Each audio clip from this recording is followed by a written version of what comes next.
Media mic पे आपका स्वागत है दोस्तों। अरविंद केजरीवाल की गिरफ्तारी कर क्या भाजपा फंस गई है? क्या बीजेपी ने गलती कर दी है? दिल्ली के मुख्यमंत्री अरविंद केजरीवाल को ईडी के द्वारा भिजवाकर जेल।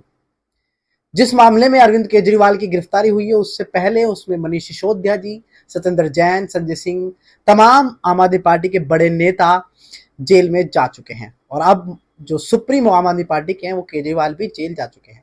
लगातार तमाम विपक्ष और तमाम आदमी पार्टी के कार्यकर्ता और नेता आरोप लगा रहे हैं कि ईडी तो सिर्फ मुखौटा बना हुआ है, सारे काम बीजेपी के हैं। 400 पार के नारा लगाने वाले बीजेपी और मोदी सरकार, मोदी जी डरे हुए हैं, इसीलिए विपक्ष के नेताओं पर ईडी के द्वारा कार्रवाई करी जा रही है, उनको जेल भेजा जा रहा है। लेकिन आपको बता दें कि हम इसलिए बोल रहे हैं कि क्या गलती कर दी है बीजेपी के नेताओं ने या बीजेपी ने? अगर ईडी के द्वारा गलती, जिस तरह से चुनावी बिल्कुल तारीख नजदीक है, चुनाव बिल्कुल सर पर खड़े हों और उस टाइम ईडी केजरीवाल को गिरफ्तार कर ले, एक सिटिंग मुख्यमंत्री होते हुए, पहली बार देश में ऐसा हुआ है कि सिटिंग मुख्यमंत्री होते हुए गिरफ्तार हुए हों, क्या इस पर किस तरह से लोगों पर इफेक्ट जाएगा? दोस्तों, आम आदमी पार्टी ने भी इस पर एक बड़ा खेला कर दिया है, क्योंकि केजरीवाल को जेल में भेजना इतना आसान नहीं था, ये शुरू से बता रहे हैं, क्योंकि केजरीवाल बहुत तेज तर्रार नेता है। शुरू से जिस तरह से राष्ट्रीय पार्टी बनकर उभरी केजरीवाल की आम आदमी पार्टी, इतनी तो बीजेपी भी नहीं उभरी थी।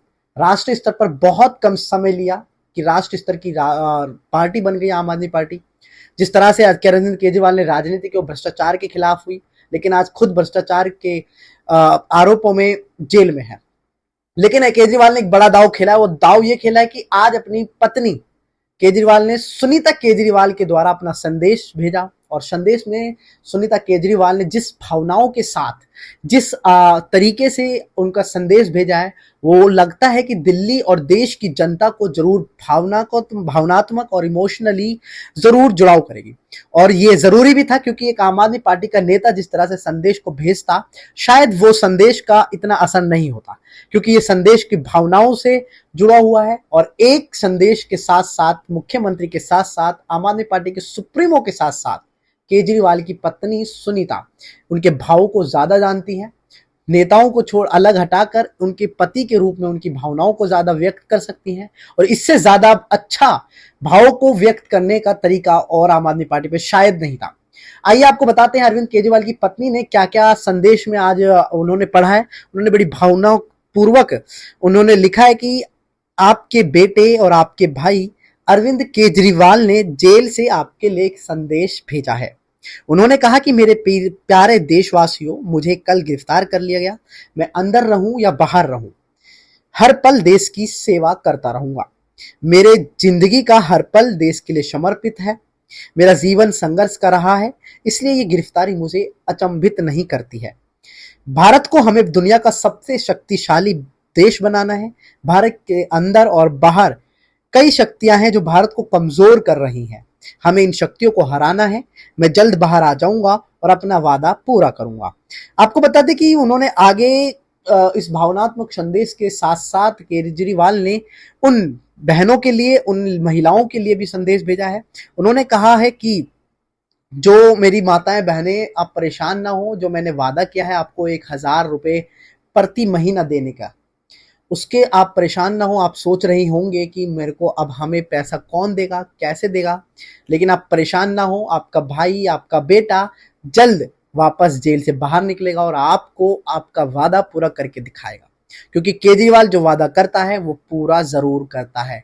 ये केजरीवाल की पत्नी सुनीता केजरीवाल ने ये संदेश पढ़ा, और संदेश के पढ़ने के बाद जब वो पढ़ रही थी तो काफी भावुक थी, और ये भावुक भरा संदेश आज केजरीवाल की पत्नी ने भेजा। इसी को जोड़ते हुए देखा जाए तो उसकी दिल्ली की जनता और देश की जनता पर क्या असर पड़ेगा, किस तरह से भावनात्मक असर पड़ेगा, क्या भावुक होंगे, क्या इससे आम आदमी पार्टी और इंडिया अलायंस को फायदा देखने को मिलेगा, ये तो खैर जनता के ऊपर है। जनता इसको किस तरह से लेती है, इस ईडी की पूरी कार्रवाई को किस तरह से लेती है, इसको जेल में जो भेजा गया है इसको किस तरह से देखती है। लेकिन अगर गौरतलब करें तो इसको बीजेपी सरकार के लिए अगर जिस तरह से विपक्षी मुद्दा बना रहा है और इलेक्शन चुनाव पर सर पर है, और जिस तरह से तमाम, चाहे कांग्रेस हो, चाहे आम आदमी पार्टी हो, चाहे और अन्य सपा समाजवादी पार्टी हो, चाहे आरजेडी हो, सारे सुप्रीमो जितने भी हो, सबने ट्वीट किया, सबने आम आदमी पार्टी के मुख्य अरविंद केजरीवाल के साथ नजर आए। चाहे वो शीला दीक्षित जो दिल्ली की मुख्यमंत्री रह चुकी हैं, जो अब दिवंगत शीला दीक्षित हो, उनके बेटे संदीप दीक्षित हो, उन्होंने भी केजरीवाल के साथ दिया है। केजरीवाल के साथ देने का मतलब ये है कि क्या विपक्षी अब एकजुट होने का मौका है, और क्या इसको भुनाने में कामयाब हो पाएंगे। एक तरफ इलेक्टोरल बॉन्ड को लेकर विपक्ष हावी हो रहा है, तो अब केजरीवाल की गिरफ्तारी को लेकर भी बीजेपी पर हावी हुआ पड़ा है। देखना होगा कि चुनाव में इस पर जनता का क्या राय होती है, और आप इस बारे में क्या सोचते हैं, हमें कमेंट बॉक्स में जरूर बताएं, और देखते रहें द मीडिया माइक। धन्यवाद।